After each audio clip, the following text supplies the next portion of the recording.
The player I have here at number 29 is going to be Eli Manning, and there's several reasons I have him here. I've already actually made a video about Eli Manning. If you saw my why I think Eli Manning can still play in the NFL video, I do think Eli Manning can still play in the NFL. I think 29 is actually a pretty decent ranking for him because, again, it's one of those situations where it's either not the best starter or a very good backup. That's kind of where he is at this point in his career. One of the things I've always felt like is underrated about Manning is his athletic ability. And now I know probably a record scratch just went off in your head and you're saying, what on earth are you talking about? Are you trying to say that Eli Manning is a good athlete? Because that's definitely not the case. And no, I am not saying that he is Deshaun Watson out there. Obviously he isn't, but he can move around from time to time. He doesn't have the worst athletic ability in the world. I think sometimes he gets compared to Peyton, who is definitely a worse runner. Eli Manning can move around a little bit. Like on this play, it's going to be play action, and Eli Manning is then going to cut up to the top half of the screen, and there is going to be a crossing route right over there, which is a great way to be effective against play action because, of course, the linebackers are going to have to move in, and then therefore, hopefully, you can hit it over the linebackers and hit that receiver. But since Manning is going to have to cut up to the top half of the screen, he's basically going to have to make a throw on the run here because that receiver is open, and pretty easily open, actually. But Eli Manning, look at him. He's on the run. He's going to have to make this throw while running, which is not easy to do. And in fact, actually, if I'm going to nitpick this here, I don't even think he had to make this throw on the run. I think he had enough time to get his feet planted. However, he's choosing to not to anyways. And maybe that's a bad thing because you are sacrificing accuracy to do this, but it also could be argued that it is a good thing if you feel confident enough in throwing on the run because this now means that you can throw it exactly when you want to. He is able to make this throw and its completion, and again,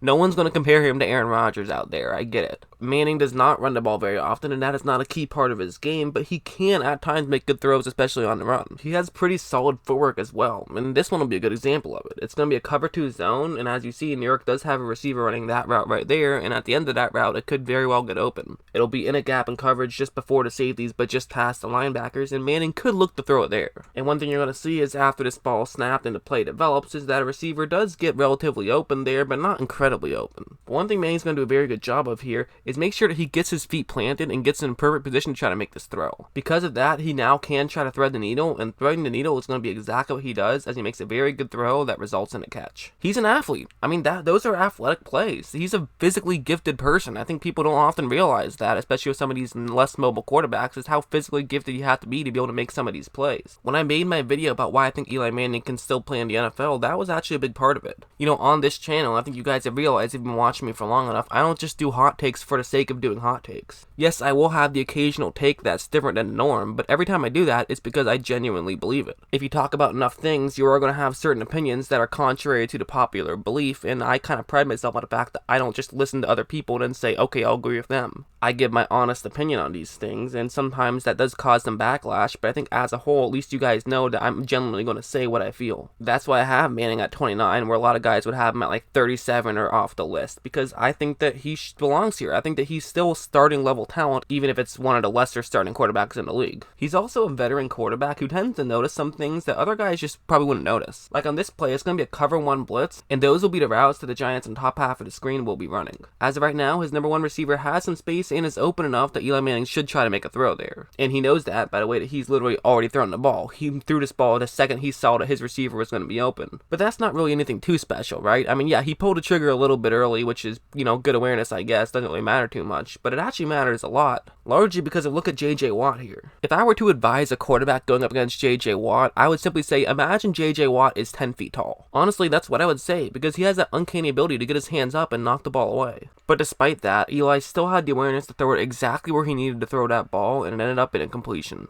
One of the real problems for the Giants last year was the offensive line play. You can't get around that. The offensive line for the past few years just hasn't been good. I mean, it definitely had an improvement from last year, but it really struggled at times. Nate Solder was probably the biggest reason why they were able to get better in the second half, as the first half of the season he really did not play well at all, but he did improve as the season went on. Maybe you could simply just chalk that up to playing in a new system, although I don't really know how much that actually impacted him. Like here's a play, for example. As you see right now, he has a 1-on-1 matchup with that Philadelphia edge rusher, and as you see right now, after this play develops, this Philadelphia edge rusher is going to easily win that matchup. But if you're Eli, what do you do here? What should you do in this situation? Well, it might just seem like it would make sense to run through the bottom half of the screen. That would not be smart at all. I mean, Eli Manning is not going to outrun an edge rusher. He's not that kind of guy. I said his athletic ability is underrated, but that doesn't mean that I think it's great. I just think that it's above terrible, like people like to make it out to be. I know it sounds counterintuitive, but often in these situations, you do want to step up into the pocket if the edge rusher is running too far to the outside. One thing that actually bothered me a little bit about this play is there's no communication going on, because as you see, Eli Manning does break down down to the bottom half of the screen, which really isn't what you should do here. The left tackle needs to shout something here. There's no communication. I made a video about Baker Mayfield a little bit back, and him and his offensive line already have great communication and are already figuring these kind of things out. Shoulder needs to be shouting something, and I know the NFL games are loud, but they are on offense, and this is a home game, so it won't be that loud. Not to mention, as Eli Manning's brother often points out in his show Detail, that oftentimes what will happen is that the crowd will actually make a noise when it's about to be a sack. They're expecting something to happen, and so everyone will make a noise, and you will actually hear it when you're playing the game. So that's another way you can try to figure out that, oh hey, maybe I need to step up into the pocket here. Because there was a dump off right over there that Eli Manning could have hit, but because he didn't step up in the pocket and instead sort of ran around, he doesn't have time to make that throw and ends up just getting sacked and losing the football. That was nearly a Philadelphia touchdown on that play, and really it was just because of pocket presence almost more than anything.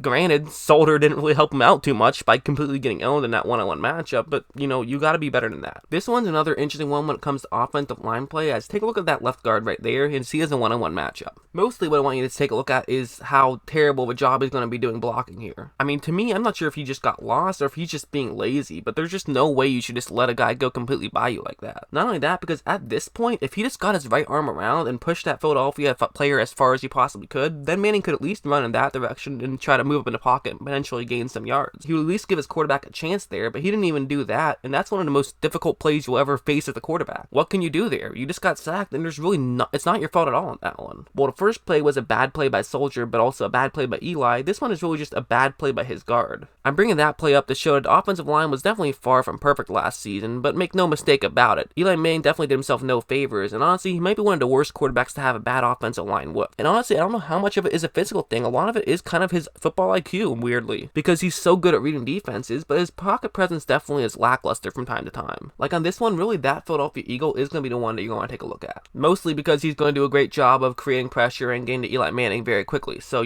good job. But now, really the key thing I want you to take a look at is going to be that giant right there who is about to get open. Eli Manning could make this throw right now, right this second, and that giant would get open. However, Eli Manning doesn't realize what's going on. He's looking too far to the bottom half of the screen that he doesn't even notice that there is an eagle right in his face, and by the time he does realize what's going on, he gets sacked. That's something I talked about in my number 30 quarterback, my Joe Flacco video the other day. That was actually one of the positives of Flacco, is Flacco does a very good job of knowing when he has a dump off and being able to hit that if there is pressure. Well, Eli didn't there. And Eli struggles with that, and he has in the past as well, and granted, I do think he does enough things well enough that I would still put him ahead of Joe Flacco, but that's the reason why he's kind of only one spot ahead of Joe Flacco as opposed to 10. One of the things that I mentioned in my last video about Eli Manning is the fact that he does have a tendency to kind of not make these deep shots from time to time, which is a little bit surprising because he used to always take deep shots. He used to have that gunslinger mentality, and he actually still kind of does, just not with deep shots, just with more of the shallower throws. Like on this one, it's going to be play action, and those are going to be the routes that the Giants receivers will be running, and that route is really the one that he's going to want to look to throw to. Mostly because, hey look, he has inside leverage against that Redskin, so okay, that should make a lot of sense to try to make that throw, right? Well, not really, because there's another Redskin in the area. I actually think that it's possible that with this angle, there was offensive lineman in his way, and he honestly just didn't even notice that there was that Redskin in the area, but I don't think that's what happened, because I think the angle, you would still be able to see that watching the Redskin there. I think Eli Manning just got a little excited, figured he could make any throw he wanted to, and is going to try to make this throw anyways. Again, there's like I can kind of see why you thought you maybe would be able to make that play, but again, it's the kind of I can do anything mentality that will often come back to bite quarterbacks. There was also this play where it's going to be a third down and very long, so okay, don't do anything stupid here, don't turn the ball over, chances are you won't get the first down, but at least play the field position game. New York does have a receiver running a go route right there, just in case he has a chance to get open, so that's something you could look to if something does end up working out in your favor. But what you'll see once this play develops is it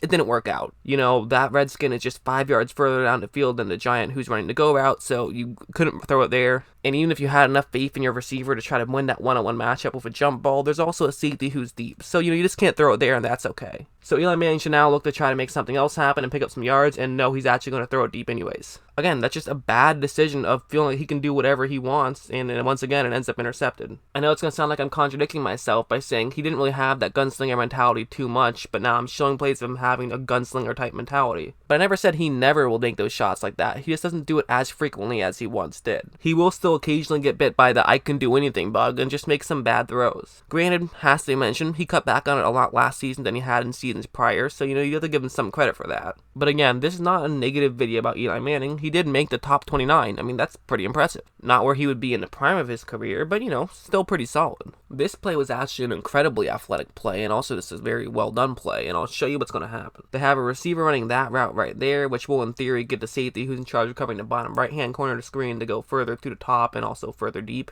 They'll also send another receiver right there, and with that double move, it'll get the safety to believe that he's actually not running deep, and then the safety will definitely move farther to the top half of the screen, which could allow him to get wide open. That's the way the play is supposed to work on paper, at least. But there's going to be one problem, and once again, the offensive line not doing a perfect job here. Eli Manning is in some trouble. But this time, there was good communication, and even though Eli Manning was not looking in that direction, he realized what's going on very quickly. But unfortunately, he can't get this throw off right now because, his player isn't open yet. He needs to buy himself another second or so, and so what's he going to use? Well, he's going to use his good footwork that I talked about earlier. Look at how he calmly just sidesteps that player. I mean, that's, again, you can't tell me this guy doesn't have good footwork with plays like that. I mean, that's a really good play. No, he does not have the footwork of Tom Brady, okay? He doesn't have to. He just has to be good enough, and he was good enough on that play. Because now his receiver is open, and he's going to throw an absolute bomb that does get to his receiver, and they're able to pick up a ton of yards. Manning is clearly still a more than capable player in the NFL, as I just showed of that play, and as I showed of many others. He definitely has his flaws, and I think it's pretty fair to say that a 38-year-old quarterback probably isn't going to learn too much more. He's probably at his best he'll possibly ever be. But I actually think that his 2017 campaign greatly hurt his 2018 campaign because he had a huge jump from last year to the year prior. I mean, just looking at his numbers, granted he did miss one game in 2017, shout out to Ben McAdoo,